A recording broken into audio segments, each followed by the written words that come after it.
전쟁을 분석하는 사람들은 보통 결과부터 봅니다. 어디서 총성이 멎었는지, 누가 물러섰는지, 어느 쪽이 손해를 봤는지를 먼저 따지죠. 그래서 그 겨울의 기록은 처음부터 이해하기 어려웠습니다. 태국과 캄보디아 국경에는 멈춰야 할 이유가 보이지 않았거든요.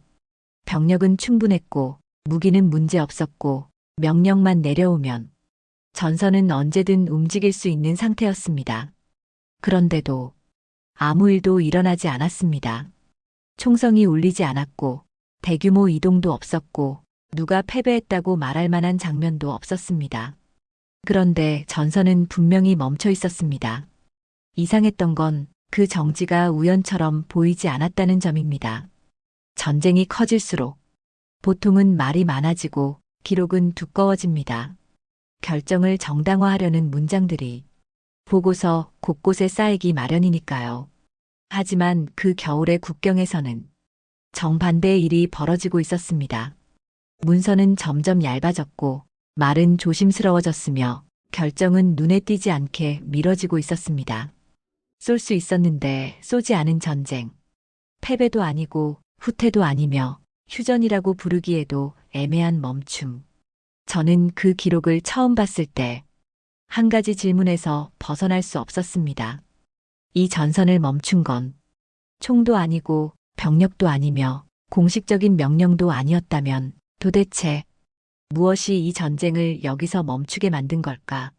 그 답은 전선 밖이 아니라 아무도 크게 말하지 않았던 하나의 계산 속에 있었습니다.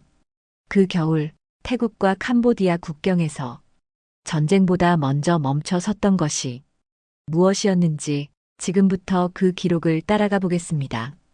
이 기록들이 계속 이어질 수 있도록 괜찮으시다면 구독과 좋아요로 함께 해주시면 감사하겠습니다. 저는 아즈만 하산입니다. 말레이시아 국방대학에서 30년 가까이 전쟁사와 군사 전략을 가르쳐 왔습니다. 전선에서 총을 든 적은 없지만 전쟁이 시작되기 전과 끝난 뒤에 남는 기록만큼은 누구보다 오래 들여다본 사람이라고 생각합니다. 강의실에서 학생들에게 늘 이렇게 말해왔죠. 전쟁은 기록으로 시작해서 기록으로 끝난다고요. 그래서 저는 오랫동안 한 가지를 확신해 왔습니다.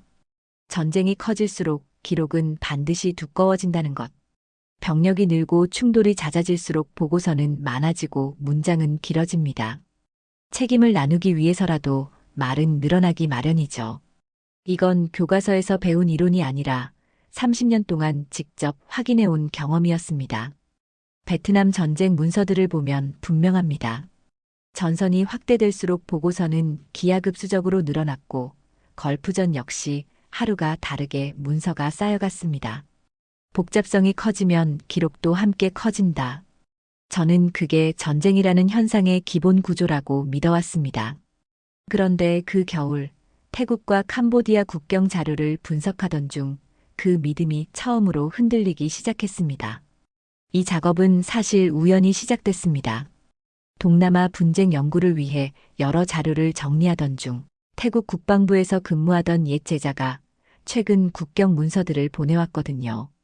처음엔 늘 보던 국경 분쟁 자료라고 생각했습니다. 병력 배치, 보급 상황, 외교 보고까지 전형적인 구성.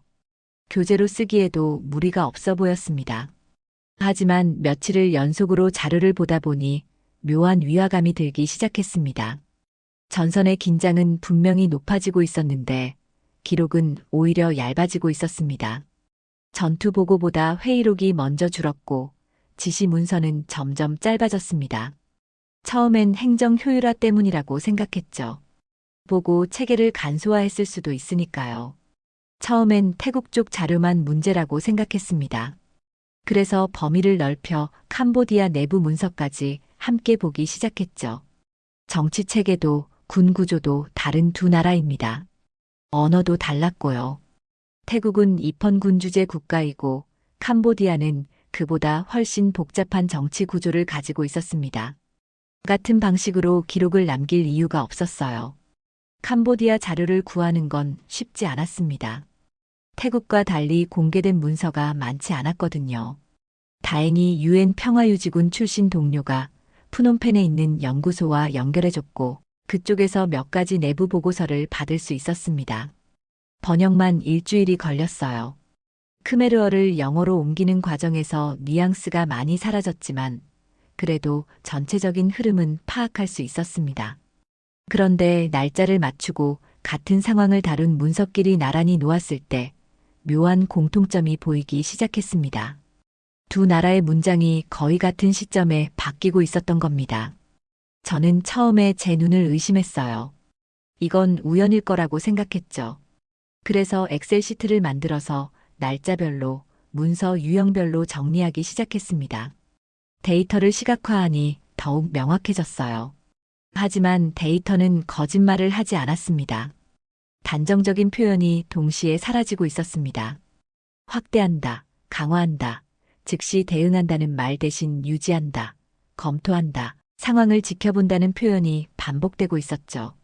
심지어 문서의 형식까지 비슷해지고 있었어요. 보고서 제목이 짧아지고 결론 부분이 모호해지고 구체적인 수치가 줄어들었습니다.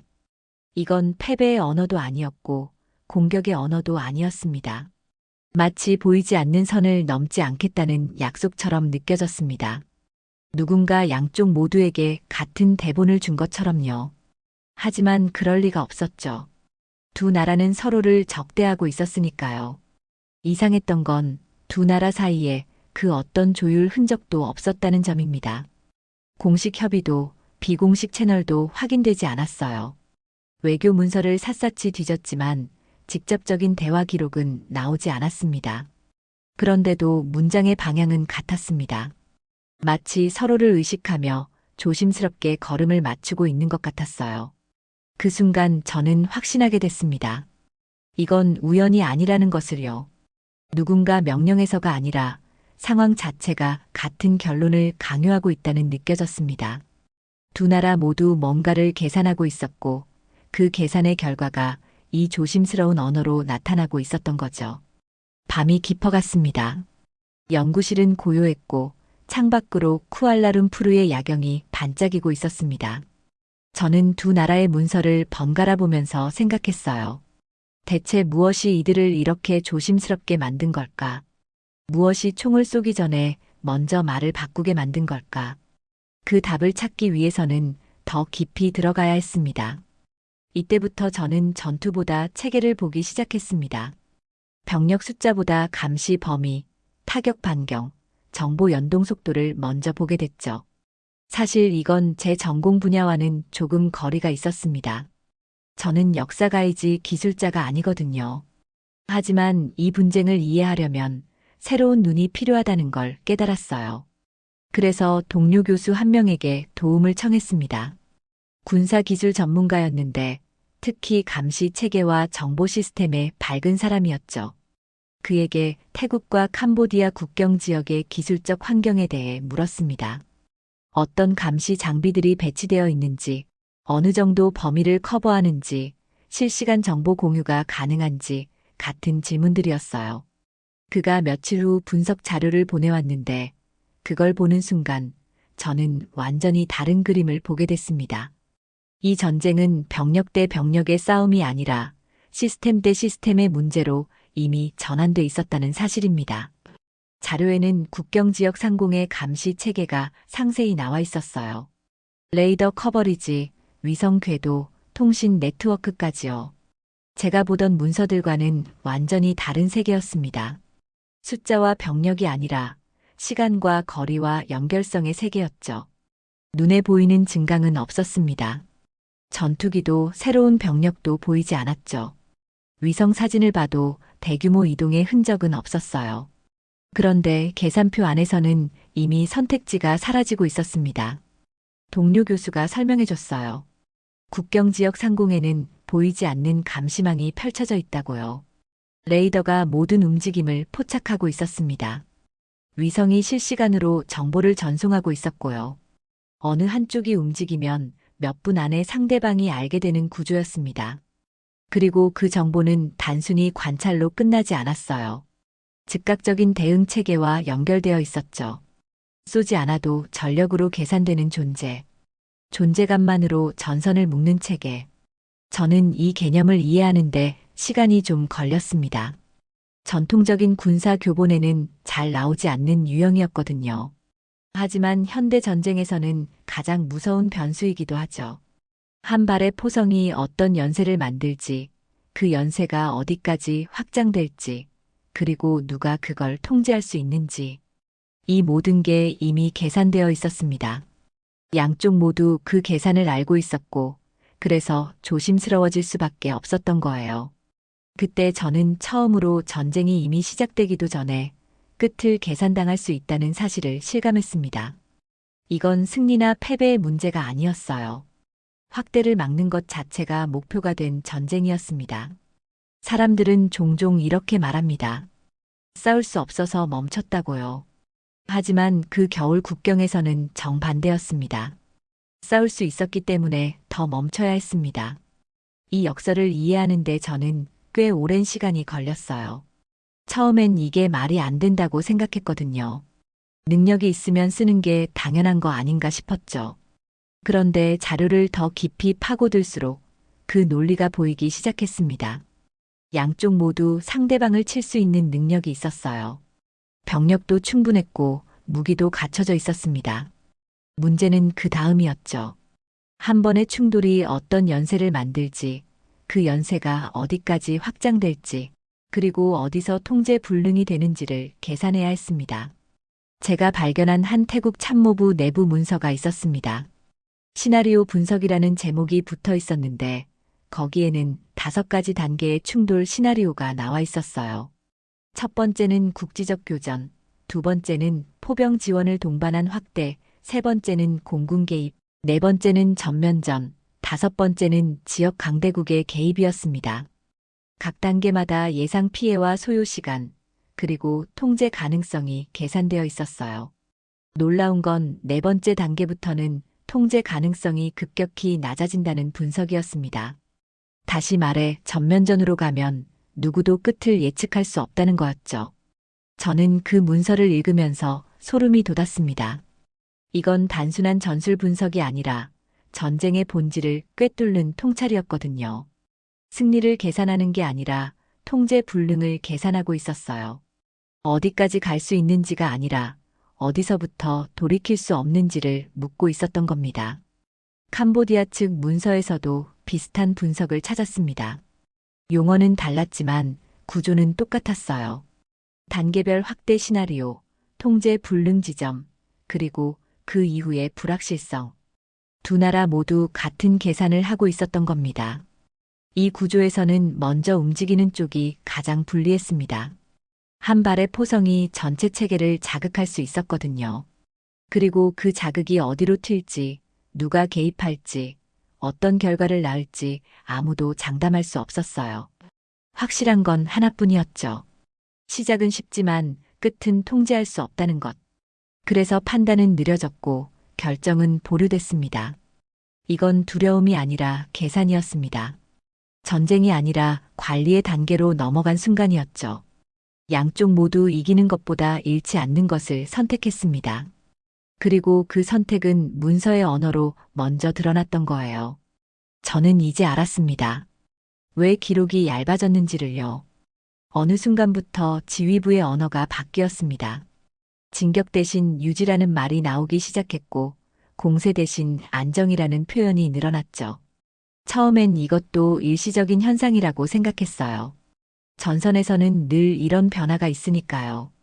공격과 방어가 교차하고 강경과 온건이 번갈아 나타나는 게 전쟁의 리듬이었습니다. 하지만 이번엔 달랐습니다.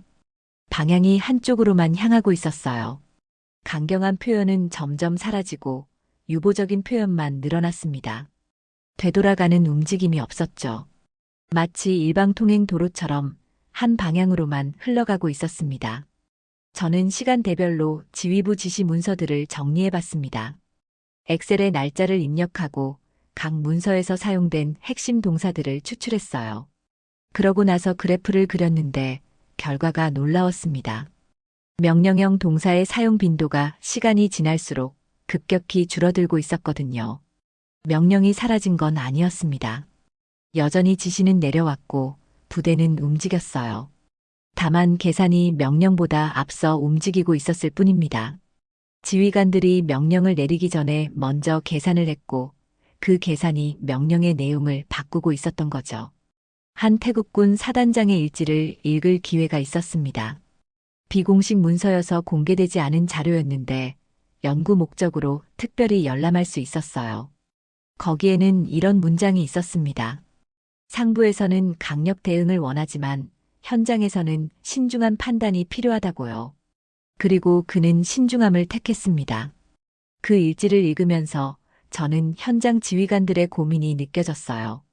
그들은 명령과 현실 사이에서 균형을 잡아야 했습니다. 정치적 압력과 군사적 합리성 사이에서 선택을 해야 했죠. 그리고 결국 대부분은 합리성을 택했습니다. 전쟁은 여전히 가능했습니다. 언제든 총을 쏠 수 있었고 포를 쏠 수 있었어요. 하지만 선택지는 점점 줄어들고 있었죠. 가능한 것과 선택할 수 있는 것 사이의 거리가 점점 멀어지고 있었습니다. 이때 저는 이 전쟁의 성격이 완전히 바뀌었다는 걸 제 연구 노트에 기록했습니다. 이건 승패의 문제가 아니라 확대를 막는 전쟁이라는 판단이었습니다. 누가 이기느냐가 아니라 어떻게 멈추느냐가 핵심이 된 순간이었죠. 저는 그날 밤 오래 생각했습니다. 이게 정말 전쟁일까? 아니면 전쟁을 피하는 또 다른 방식일까 하고요. 연구실 창밖으로 쿠알라룸푸르의 불빛이 보였습니다. 평화로운 도시의 밤이었죠. 하지만 저는 알고 있었어요. 그 평화도 사실은 누군가의 계산 위에 서 있다는 걸요. 쏘지 않는 결정은 준비되지 않은 군대에게는 선택지가 될 수 없습니다. 그 선택을 할 수 있다는 것 자체가 이미 힘이라는 뜻이죠. 이 깨달음이 제게 온 건 캄보디아의 한 오래된 보고서를 읽으면서였습니다. 그 보고서는 자국의 군사력 평가를 담고 있었는데 결론 부분에 이런 문장이 있었어요. 우리는 싸울 수 있지만 싸우지 않기로 했다고요. 처음엔 이게 단순한 수사적 표현이라고 생각했습니다. 패배를 인정하지 않으려는 방어적인 말투라고 여겼죠. 하지만 문서 전체를 읽고 나니 그게 아니었어요. 그들은 정말로 자신들의 능력을 믿고 있었고 바로 그 능력 때문에 신중해지기로 선택한 거였습니다. 보이지 않지만 계산에 들어간 체계. 그 존재는 위협이 아니라 기준이었습니다. 태국이나 캄보디아 양쪽 모두 그 체계를 의식하고 있었어요. 직접적으로 언급하지는 않았지만 문서 곳곳에서 그 존재의 흔적이 보였습니다. 저는 이 지점에서 한 나라의 군사 철학을 떠올리지 않을 수 없었습니다. 전쟁을 이기는 법보다 전쟁을 멈추는 법을 준비해온 구조 말입니다. 이건 단순히 기술의 문제가 아니었어요. 철학의 문제였죠. 어느 날 저는 한 국제안보 컨퍼런스에서 미국 국방부 관계자와 대화를 나눴습니다. 그에게 동남아시아 지역의 안정성에 대해 물었어요. 그는 잠시 생각하더니 이렇게 말했습니다. 요즘은 보이지 않는 것들이 더 중요해졌다고요. 위성, 감시, 정보 네트워크 같은 것들 말입니다. 그리고 덧붙였습니다. 그런 체계를 가진 나라들은 분쟁을 다르게 관리한다고요. 왜냐하면 모든 걸 볼 수 있으니까요. 숨길 수 있는 게 없고 예측할 수 없는 상황이 줄어든다는 거였죠. 그래서 역설적으로 전쟁이 덜 일어난다고 했습니다. 저는 그의 말을 듣고 태국과 캄보디아 국경을 다시 떠올렸습니다. 거기서도 똑같은 일이 일어나고 있었어요.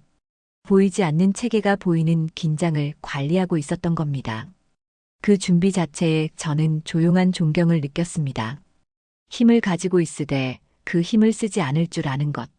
싸울 수 있으되 싸우지 않기로 선택하는 것. 이건 약함이 아니라 강함의 다른 형태였습니다. 연구실로 돌아와 저는 제 노트에 이렇게 적었습니다. 진정한 억지력은 사용하지 않는 힘에서 나온다고요. 쏘지 않을 수 있는 능력, 공격하지 않을 수 있는 선택, 확대하지 않을 수 있는 자제력. 이것들이 모여서 평화를 만든다고요. 태국과 캄보디아 국경에서 일어난 일은 결국 그런 준비된 힘이 만든 평화였습니다. 보이지 않는 체계가 보이는 충돌을 막았던 거죠. 겨울의 국경은 조용했습니다. 총성도 대규모 이동도 없었습니다. 위성 사진을 봐도 변화가 없었어요. 병력은 그대로였고 장비도 그대로였습니다. 마치 시간이 멈춘 것처럼 모든 게 정지해 있었죠. 사람들은 이 전쟁을 애매하다고 말합니다. 이긴 것도 진 것도 아니라고요. 누가 승자인지 알 수 없다고 하죠. 그래서 이 사건은 금방 잊혔습니다. 언론의 관심도 사라졌고 학계의 토론도 오래가지 않았어요. 하지만 전략적으로 보면 이 침묵은 명확한 결과였습니다. 확대되지 않았다는 사실 자체가 답이었죠. 누군가는 이걸 무승부라고 부르지만 저는 다르게 봤습니다. 양쪽 모두 원하는 걸 얻었다고 생각했어요. 태국은 영토를 지켰습니다. 캄보디아는 전쟁을 피했습니다. 그리고 더 중요한 건 지역 전체가 안정을 유지했다는 점이었죠. 어느 누구도 통제 불능의 나락으로 떨어지지 않았습니다. 저는 몇 달 후 방콕을 방문했습니다. 한 학술 심포지엄에 초청받았는데 거기서 태국군 태역 장군을 만났어요. 그에게 그 겨울 국경 분쟁에 대해 물었습니다. 어떻게 평가하느냐고요. 그는 잠시 침묵하더니 말했습니다. 우리는 이기지 못했지만 지지도 않았다고요. 가장 중요한 건 상황이 통제 가능한 범위 안에 머물렀다는 거라고 했어요. 그리고 덧붙였습니다. 때로는 싸우지 않는 것이 가장 현명한 승리라고요. 그의 얼굴에는 안도와 자부심이 동시에 담겨 있었습니다. 저는 그 표정을 잊을 수 없어요. 그건 전쟁을 이긴 장군의 얼굴이 아니라 전쟁을 막은 사람의 얼굴이었거든요. 겨울은 많은 것을 가립니다. 눈이 땅을 덮고 추위가 움직임을 멈추게 하죠. 그러나 계산의 결과만큼은 숨기지 않습니다.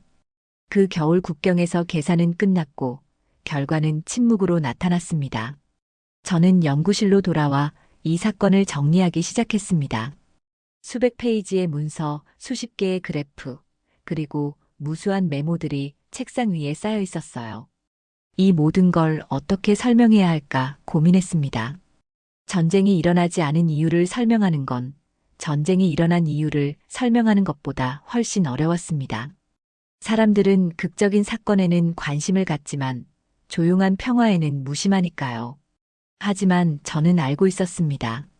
이 침묵이야말로 가장 중요한 이야기라는 걸요. 총성 없이 끝난 전쟁, 피 한 방울 흘리지 않고 지켜낸 평화, 계산으로 막은 비극. 이것들이 진짜 승리라는 걸 말입니다. 그리고 이 승리는 기록되어야 했습니다. 그 겨울 이후 저는 전쟁을 다르게 보게 됐습니다. 전쟁은 더 이상 총과 병력의 충돌만을 의미하지 않습니다. 보이지 않는 계산이 먼저 움직이고 그 계산이 끝나는 순간 전쟁은 이미 멈춥니다. 때로는 한 발의 총성도 없이요. 30년 가까이 전쟁사를 가르치면서 저는 늘 승자와 패자를 구분하려 했습니다. 누가 이겼는지, 어떻게 이겼는지를 분석하는 게 제 일이었죠. 하지만 태국과 캄보디아 국경은 저에게 다른 질문을 던졌습니다. 승리가 무엇인지를요. 정말로 중요한 건 무엇인지를요. 저는 이제 전쟁을 이렇게 묻습니다. 누가 이겼는지가 아니라 누가 계산을 끝냈는지를요. 누가 먼저 총을 쐈는지가 아니라 누가 총을 쏘지 않기로 결정했는지를요. 누가 더 많이 파괴했는지가 아니라 누가 파괴를 막았는지를요. 몇 달 전 저는 한 국제학술지에 논문을 제출했습니다. 제목은 침묵의 승리 태국 캄보디아 국경 분쟁에서의 억지와 자제였습니다. 심사위원 중 한 명이 이렇게 코멘트를 남겼어요.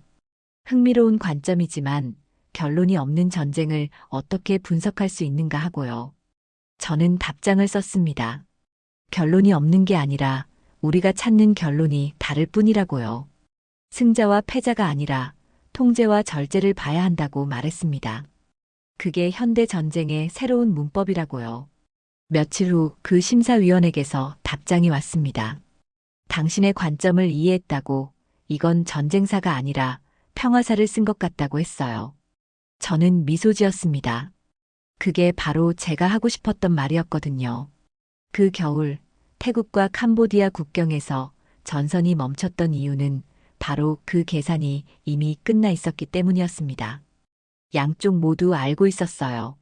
한 발을 쏘는 순간 어디로 갈지, 누가 개입할지, 어떻게 끝날지를요.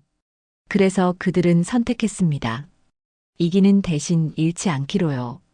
공격하는 대신 지키기로요. 확대하는 대신 관리하기로요. 연구실 창밖으로 쿠알라룸푸르의 저녁 풍경이 보입니다. 평화로운 도시예요. 하지만 저는 이제 압니다. 이 평화도 누군가의 계산 위에 서 있다는 걸요. 보이지 않는 체계가 보이는 평화를 지키고 있다는 걸요. 전쟁을 연구하는 학자로서 저는 이제 평화를 더 주목합니다. 일어나지 않은 전쟁, 멈춘 충돌, 계산으로 끝난 긴장. 이것들이야말로 진짜 승리니까요. 내일 저는 강의실로 돌아갑니다. 학생들에게 이 이야기를 들려줄 겁니다. 겨울 국경의 침묵에 대해, 쏘지 않은 총에 대해, 계산으로 지킨 평화에 대해 말할 거예요. 그리고 물을 겁니다. 진정한 승리가 무엇인지를요. 오늘 이야기는 여기까지 전해드리겠습니다. 말보다 오래 남는 것이 있는 기록이었기를 바랍니다. 지금까지 감동 몰입이 전해드렸습니다. 시청해주셔서 감사합니다.